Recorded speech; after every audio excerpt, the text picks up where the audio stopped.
Are the Georgia Bulldogs a playoff team?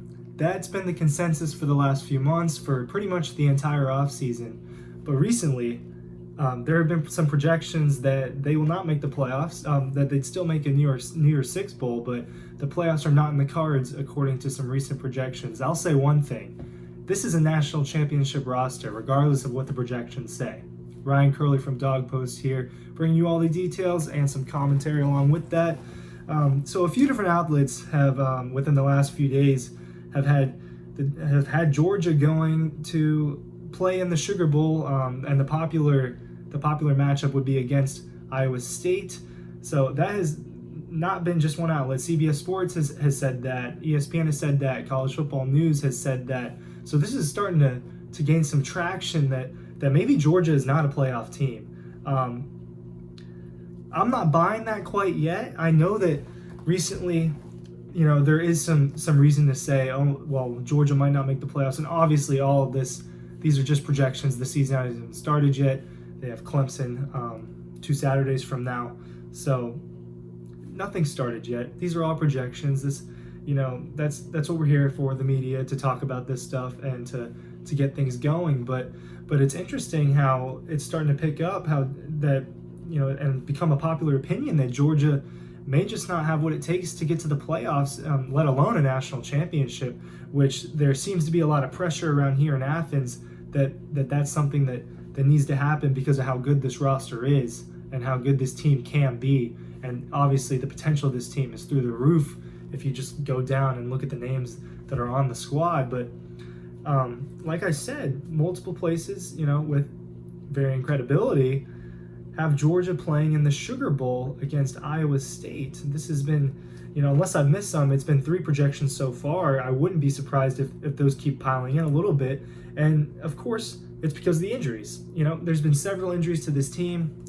They weren't completely healthy last season, and coming into this spring and summer, there have been some key injuries and some departures from the team.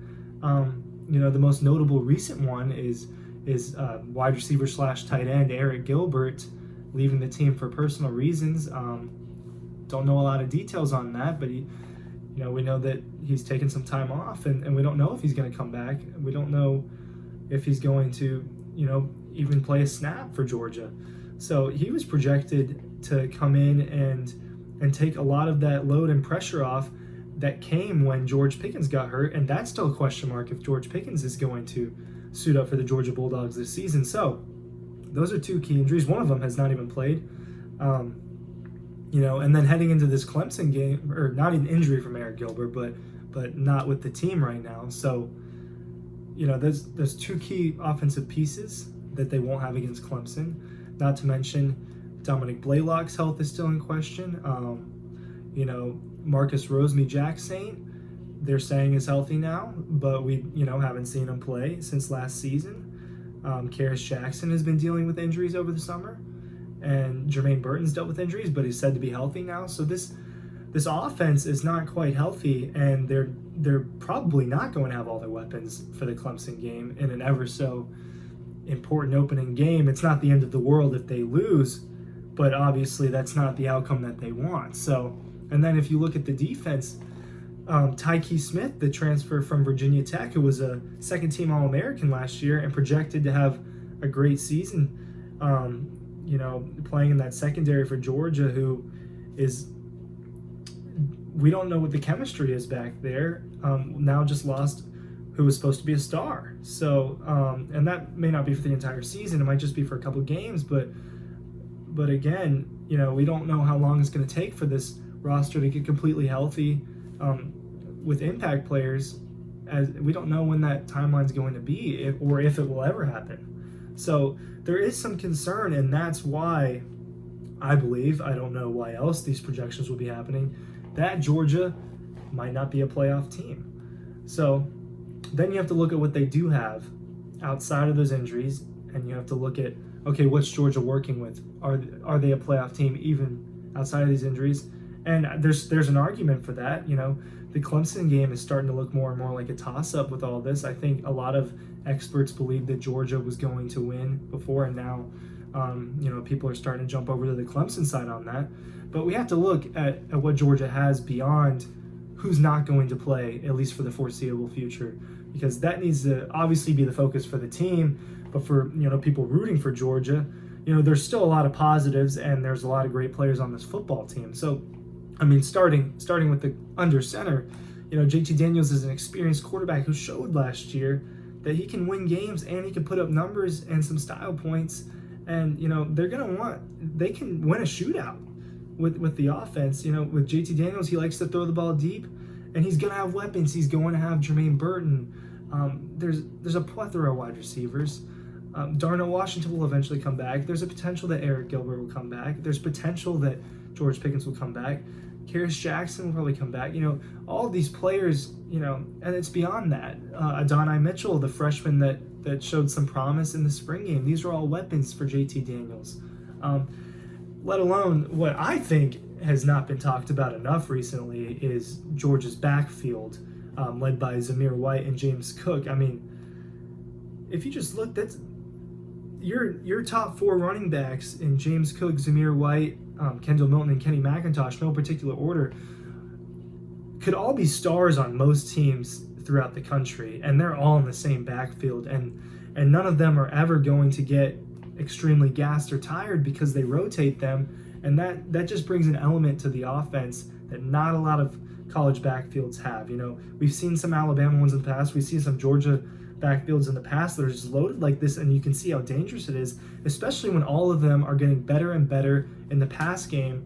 And JT Daniels has mentioned that, James Cook has mentioned that in recent weeks, how involved the running backs are in the pass game, particularly James Cook and Kenny McIntosh's potential in that realm. This offense is still dangerous. So, yes, there is concern missing players, especially who are projected to be the top two tight ends, production-wise, in Eric Gilbert and Darnell Washington for an ever so important game like the Clemson game. You have to look at the other guys. Well, Brock Bowers, a freshman who we've only heard good things about, and James Cook said he's a freak.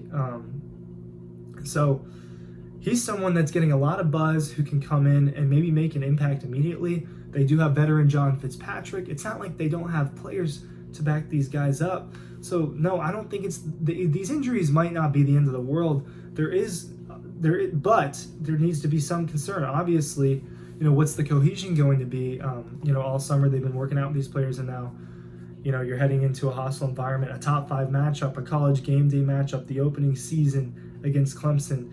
And it's hard not to focus on that, even though we're talking about the grand scheme of things as far as an entire season goes. Can Georgia make the playoffs is the real question. In spite of these injuries, I think there's a very real possibility they are. I think a lot has to go wrong for Georgia not to make the SEC championship, and then they should have a solid shot to win that game, likely against an Alabama or LSU or Texas A&M team, whoever comes out of the West. Most people believe Alabama. So I still think Georgia has a team, a coaching staff that can make the playoffs. I don't think that especially if a lot of these players come back within the first few weeks, especially the offense is extremely loaded. I don't think that these injuries are necessarily the end of the world, but people are starting to believe that they might not be a playoff team. So let us know what you guys think in the comments. Remember to go to dogpost.com for all the insider information and some great coverage.